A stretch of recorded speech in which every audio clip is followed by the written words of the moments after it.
Alright, we're ready to talk about correlation a little bit more. This should be a fairly brief lecture. First of all, there's Carl Pearson again, because check out that awesome clothing he's got. I want his suit.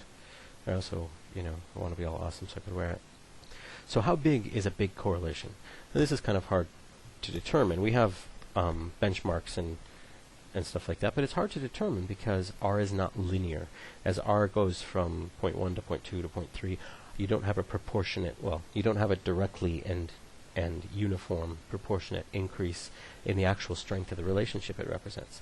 So if we were to plot the strength of R's association like this, and we have negative associations on the left in purple, positive on the right in red, 0 in the middle, these are all the possible values of R. R can go from -1 to +1. -1 is a perfect negative association. R, +1 is perfect positive association. And then we make bars, and the height of the bar indicates the strength of the association from negative to positive. This is what R looks like. Look at that curved line. The tops of those bars curve. They're not straight. It's not a V, it's a U. So there's not a linear relationship between the apparent size of R and its actual size. Now in the social sciences, sometimes people use this kind of convention, like a 0.1-ish association is weak, and when you get up to like 0.3, 0.35, sometimes 0.4, we say that's moderate, and then we'll take something that's 0.6 and say that's strong. Now, I suppose these words are very subjective, but in the biological and physical sciences, where they study things that are not so much the results of dozens or hundreds of variables aggregating their influence, and so much of what we study in the social sciences is like that, then you can get much stronger correlations. I think people in physics might be a little disdainful of a correlation that was below maybe 0.6, whereas if you're doing personality research, that's about as good as you can hope for. Hopefully you didn't hear that whole digression as the janitor came in. Anyway, it's weird though, because look at how far 0.6 is below this. It's only a third of the way up. 0.6 seems like, oh, I'm more than halfway to 0.1, but you're not. The actual strength, you're only about a third of the way there. So other disciplines define things differently. These strong, moderate, and weak sort of mean strong, moderate, and weak based on what you can expect in some of the social sciences. Now there are some branches of psychology that regularly get ridiculously strong correlations. Cognitive psychology is one of them. Social psychology occasionally gets very strong correlations. Biological psychology, because they sometimes deal with variables that are very direct in their action. You're dealing with something that is not acted on by tons and tons of other variables. You're not looking at like an averaging of a dozen different vectors every time you measure something. But frequently we are. So let's talk about R squared, sometimes called the coefficient of determination, usually called R squared. This is a good measure of effect size. In other words, how much of a relationship is there? Now the question of how much of a relationship is a totally separate issue of whether it's statistically significant or whether it really describes the relationship you're looking at. So R and R squared tell us how good our model is. A correlation coefficient is a model of the relationship between things. It's a model that just says this is the correlation, it's this strong, and it's positive or it's negative. It's not a very complicated model, but it's a model.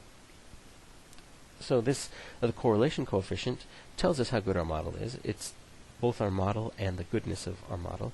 And it tells us how well our model fits the data. And we're always interested in that. This model, how well does it really describe our data?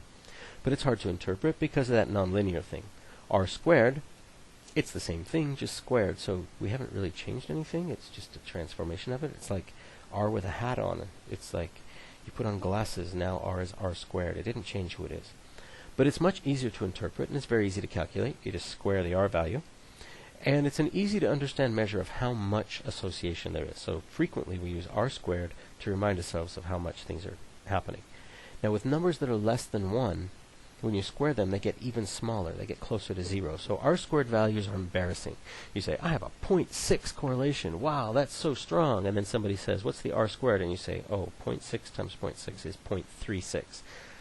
0.36. 0.36, 0.4 doesn't sound as exciting as 0.6.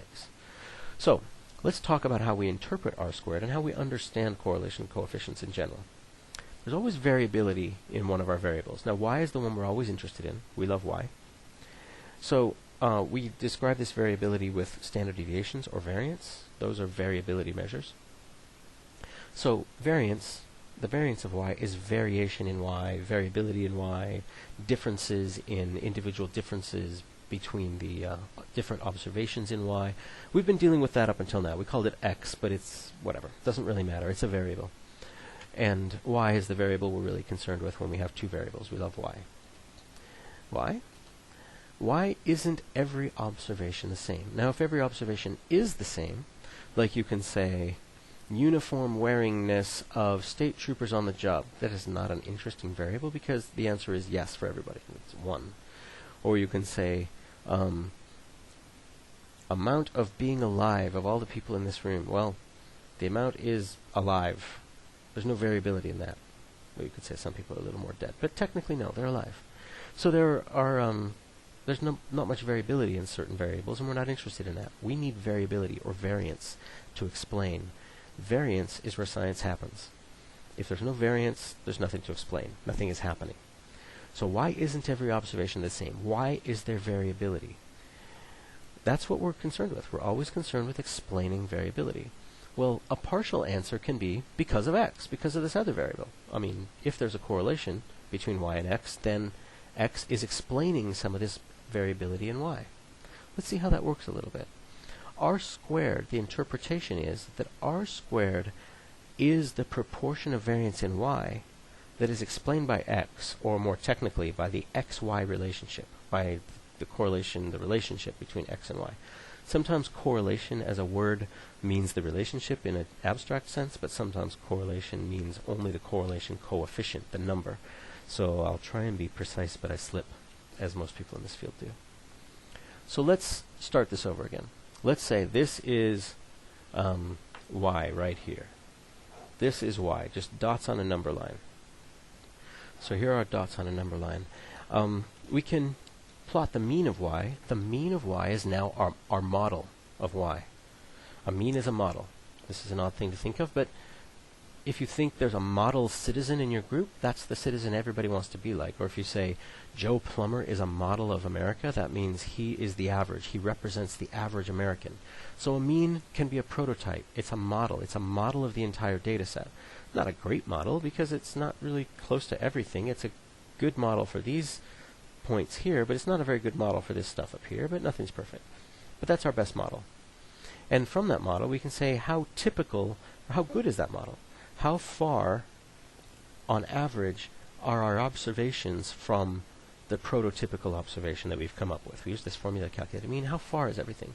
So these blue dashed lines represent the distance. These are deviations. What we're doing is we're calculating variance, because variance is y minus y bar, x minus x bar. Each observation minus its mean, right? Add that up and you have variance. So we're calculating variance, but I'm talking about it differently. I'm saying variance is a measure of how well or how badly the model fits the data. Y bar says I'm prototypical. If you want to talk about this group of data at all, you might as well talk about me. I'm the mean. You can just talk about me. I am the data. And then we say, oh, really? How much are you really the data? Well, this much. There's this deviation. So these deviations from y, we add them all up, and that's variance. So that's what we're doing when we're calculating variance. We just take the distance of every individual score from the mean of all the scores, and that's the variation in the variable. It's also a measure of how good a model the mean is of the entire data set. If there's a lot of deviation, then the mean isn't a very good model. If there's a little deviation, then the mean's a great model. It's kind of hard to know how good that is, but until you compare it to some sort of benchmark. But this is the variance of y. It's the badness of fit of our model. Y is a model of the whole data set, and this is how bad a model it is. These are the deviations from y, the difference between the model and the reality. So what if we take y and we add another variable? Now the mean is still there, but now it's a line. Because now, let's say these are SAT scores, and we're trying to explain SAT scores. Previously, we're saying we explain them by the mean. Well, our best model of SAT scores is the mean is 500. Well, now we can do something different. We can say we have something else. Let's say these are like college prep scores, or on some college prep test or something like that. So we can say now our explanation for why people have different SAT scores is because they have different college preparation levels here on this scale from 0 to 20. We can fit a best fit line through that, and that's very useful to us. That best fit line represents the relationship. It's the model now. The model was previously the mean. This was the model. That horizontal line was the model. That's not a very good model. This is a better model. Why? Because the line is closer to more of the dots. There's less deviation from this line than there was from the other line. Let's look at that. Let's measure that a bit. Each of these vertical lines is a deviation. It's how far the SAT score is from the SAT score that would be predicted from what we know about the relationship between SAT scores and this college prep test. So this is the deviation from our best model of the relationship. And that best model is better than the mean model. So the variance from predicted y, so every imaginary dot on that yellow line is a predicted y value. So there's a predicted y value for every actual observation, and then there's an actual y value. So we're looking and seeing how different is the predicted from the actual.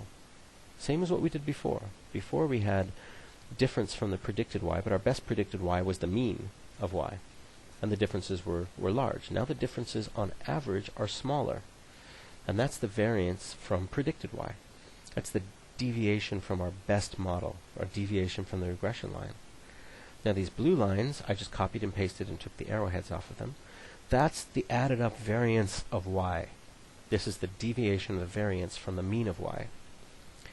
So that variance was bigger, and we've reduced that variance by tilting that line, or putting a different model in there, a tilted line, that gets closer to the dots. So overall, if you add all these things up, you'd have less of a long line than here. This would be longer. There's more deviation. There's less deviation here, because deviation from this line is less. This line fits better. So this is a mathematical way of saying we found a line that fits better. By tilting the line, we got it to fit these dots better. And so that's the interpretation of R squared. The difference between this and this, the amount that we're able to reduce the badness of prediction by just using the mean to the badness of prediction that we have now using this two-dimensional mean, the amount that we reduced our uncertainty or increased our ability to predict, we say that's the amount of variance that is accounted for. This is variance, and we accounted for some of it by including this other variable, by spreading things out and having two variables. This is the variance that we had with only one variable in a model. This is the variance we have with two variables in the model. The difference between those two things is R squared. So R squared is linear. This is how R squared works. It's always positive because it's squared. And the interpretation, R squared is the proportion or percentage of variance in y, we might say variability in y, that is accounted for, or we could say due to, or explained by, the relationship between x and y. That's the interpretation. The proportion of variance in y that is accounted for by the relationship between x and y. So if R squared is 0.5, then half of the variation in y, 50% of the variability in y, is accounted for by its relationship with x. So this is a really important thing to know. And we're done with that lecture, and we'll move on to more regression-y lectures when we have a chance.